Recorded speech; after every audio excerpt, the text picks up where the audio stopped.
Yeah, those are some really tough acts to follow. I feel like I've just been floating outside my body listening to everyone else.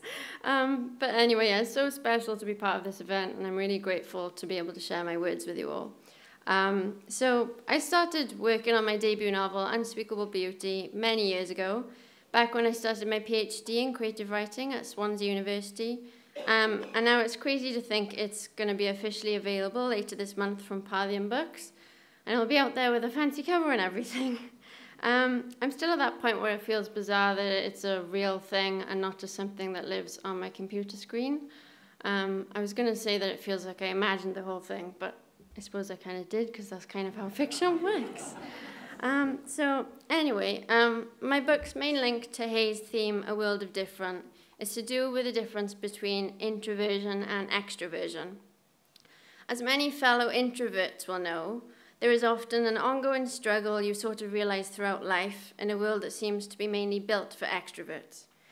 There are many activities that make you feel you want to crawl away and hide until all the extroverts have dealt with everything the way they do so well. Some examples of these are found at the typical workplace, meetings with PowerPoint presentations, even just the word teamwork, and, well, public speaking. Many of us introverts often find the words "just wing it" to be the absolute death of us. So here I am, trying my best to not just wing it at the same time as trying to sound like I am. But I suppose what I'm mainly trying to say is that there's a place for all of us, extroverts, introverts, or anything in between, where we all process or express ourselves differently and just the way we were always meant to. That's where I turn the page. Naturally, one of the quieter hobbies where, as an introvert, I feel lovely and safe squirreling away behind the scenes for as long as I can remember, like a lot of artists at Hay, has been writing and dreaming things up a lot. Hence this book, Unspeakable Beauty, finally existing and being put out into the world. And guess what? It's about an introvert who wants to express herself. The protagonist of my book has a different outlet to me, though, so I'll read you the blurb of my novel and then a snippet from the opening to give you a better idea of what to expect. Here's the blurb. Growing up in a lonely house on the edge of a wild common, Violet Hart is a quiet and sheltered only child who has always dreamt of becoming something extraordinary, a ballet icon as famous as Margot Fontaine. Guarding her dream closely after suffering catastrophic loss, Violet falls further into quietness, learning to speak only with her feet as she pursues a path to a career in dance. On the cusp of adulthood, she finally starts to find her voice. But when a secret, all-consuming affair with her older lover Theo threatens to send her world into a tailspin, will Violet find herself, or will she succumb to the silence she knows so well? My novel warns of the dangers of being a quiet person in a loud world and letting magnetic strangers pull your strings. Set on the Welsh coast, Unspeakable Beauty is an unsettling coming-of-age tale about the importance of learning how to take the lead and be yourself, of finding hope in the shadows, of letting your dreams bloom. Now I'm going to read the prologue. When you say your dreams out loud, they're brought to life for others to kill. That's what Mam always said. No one believes a seed will become a flower until they see it bloom.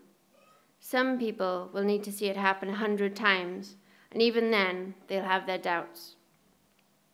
I wish it wasn't true, but it only takes a whisper, and next thing you know, your dream, in all its delicious detail, is running wild in the mind of a stranger who can't wait to put a pin in every arm and leg of your idea and watch its entire body squirm as it stretches for answers. Over time, if you're not careful, your dream will become so small and unrecognizable that there'll be nothing left to pine for, just a flicker of a fleeting thought you once had. It was a stupid idea anyway, you'll say, almost convincing yourself. But the uncomfortable truth is that something within you, months, years, or decades later, somewhere deep down, will feel as heavy as the whole world, but as hollow as a wooden Russian doll. Dreams kept quiet, however, are as light as leaves, limitless. You needn't worry about those. They make you feel invincible. You can do anything, be anything. There's no need to work out all the hows and whys first. You're wise enough to know that if you did, you'd never summon the energy to execute your plan. So, to look after your dreams, you need to hold them close to your heart and keep your lips sealed. When someone steals your dream, they sort of steal you too.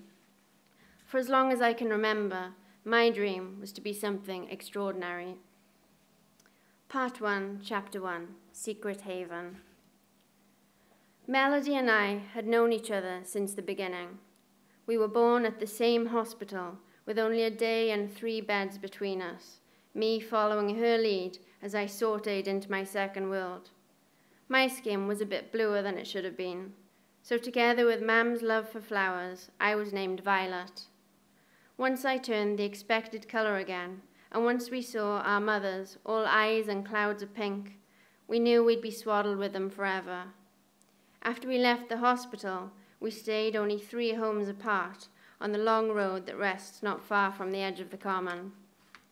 I lived with my Mam and Dad on a small holding in our ivory house, and Secret Haven was our back garden. But it was much more than that. It was a quiet, magical place they had created, all by themselves, before they'd even met me. Dad had laid the earth, and Mam had planted the scenery, so together they'd made sure it was a place where the very roots of all our dreams had enough space and light to come to life. Over the years, as the trees took guard and Mam's flowers bloomed, Secret Haven became more and more secret as well as beautiful. Mam said that was around the time I arrived, finally, after 15 years of them dreaming me up.